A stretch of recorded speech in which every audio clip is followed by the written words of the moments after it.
For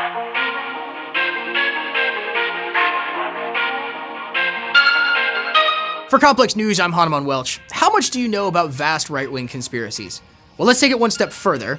How much do you know about vast right-wing conspiracies that the President of the United States supports on social media, whose core beliefs include Hillary Clinton is the leader of a satanic cult that consumes the blood of children and profits off of sex trafficking, or that Barron Trump is potentially a time traveler sent back from the future to prevent an unnamed cataclysm from taking place in the present, or that the special counsel Robert Mueller's investigation into the 2016 election is actually a ruse designed to cover up his close friendship and partnership with Donald Trump. Batshit as all of those may seem, if you've heard any of those theories, there's a good chance that you're already familiar with the work of QAnon. If not, buckle the fuck up, because we are about to take a deep dive into one of the ickier corners of the internet to deliver a primer on an online presence that's no longer just swapping online fantasies, but has made the leap to the very real and very dangerous actions in the real world. Take, for example, the now widely debunked Pizzagate conspiracy. In the fall of 2016, the personal email account of John Podesta, Hillary Clinton's campaign manager, was hacked in a spear phishing attack, and his emails were subsequently made public by WikiLeaks.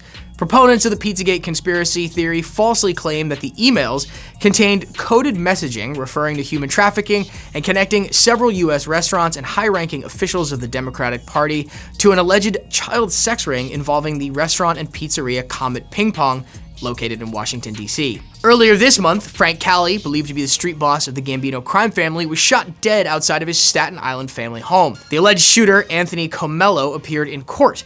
Now, the defendant held up his hand, and on his palm, Comello had scribbled, "MAGA forever, united we stand, patriots in charge," as well as what appeared to be the QAnon symbol. Comello is accused of shooting mafia boss Frank Cali 10 times in front of his Staten Island home. He was arrested and is said to have made incriminating statements, but what remains unclear is the actual motive. One theory was that Comello became murderous when Cali forbade him from dating his niece.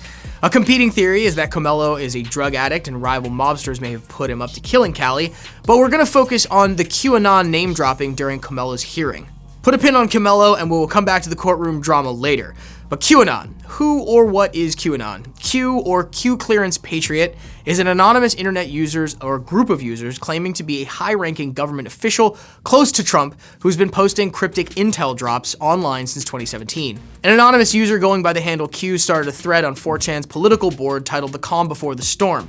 In a series of posts, Q claimed to be a high-level government employee with the Department of Energy Q clearance and have access to top-secret level information about Donald Trump, the Democrats, and the hidden motivations of the U.S. government, aka the deep state. The vast right-wing movement began slowly laying the groundwork of a reality that is wildly different from the one that you and I are actually living in. Chief among these beliefs is the theory which states that Trump is not actually under investigation by Robert Mueller. Instead, Trump is merely playing the part of the besieged criminal while actually helping the special counsel pursue their actual targets, who are, of course, Barack Obama, Hillary Clinton, and a much longer list of conspirators who are all on the verge of being locked up at any minute. All of this was spelled out through cryptic hints, which seem to be half the fun for the people who get into it.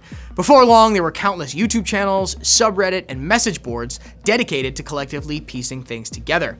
One QAnon-based subreddit, before it was shut down, had more than 30,000 subscribers. This QAnon explainer video on YouTube has over 1 million views and counting, just to go to show you how popular QAnon actually is online. The conspiracy theory has taken root in the real world, with conspiracy theorists claiming that they had found pedophile camps in the Arizona desert. On June 15th of last year, Matthew Philip Wright of Henderson, Nevada was arrested on terrorism and other charges for driving an armored vehicle containing an AR-15 and handguns to the Hoover Dam and blocking traffic for 90 minutes. He said he was on a mission involving QAnon to demand that the Justice Department release the OIG report, or the conduct of FBI agents during the investigation into Hillary Clinton's use of a private email server. Even earlier this week, State Representative Lynn Bennett of South Carolina promoted a QAnon theory on her personal Facebook page. And President Trump himself began playing footsie with QAnon last year when supporters showed up during one of his rallies in full QAnon merch. And just this week, Trump retweeted Larry the Cable Guy, yes, that Larry the Cable Guy, who was promoting a QAnon conspiracy theory about the TSA.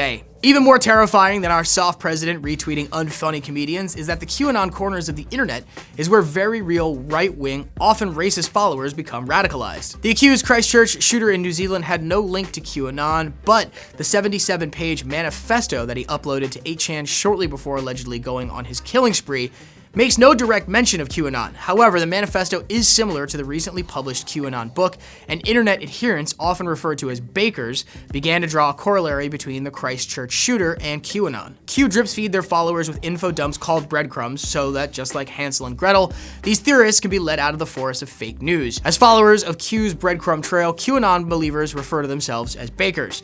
These bakers usually signal to one another with WWG1WGA, shorthand for where we go one, we go all, a rallying cry for the bizarre theory that ties together the Pizzagate conspiracy and a supposed deep state plot to control American politics. The quote is mistakenly attributed to JFK, but is actually from the 1996 movie White Squall. So over the past 2 years, these crumbs have been used to build an insane counter-narrative to what is actually happening in the real world and in the US politics.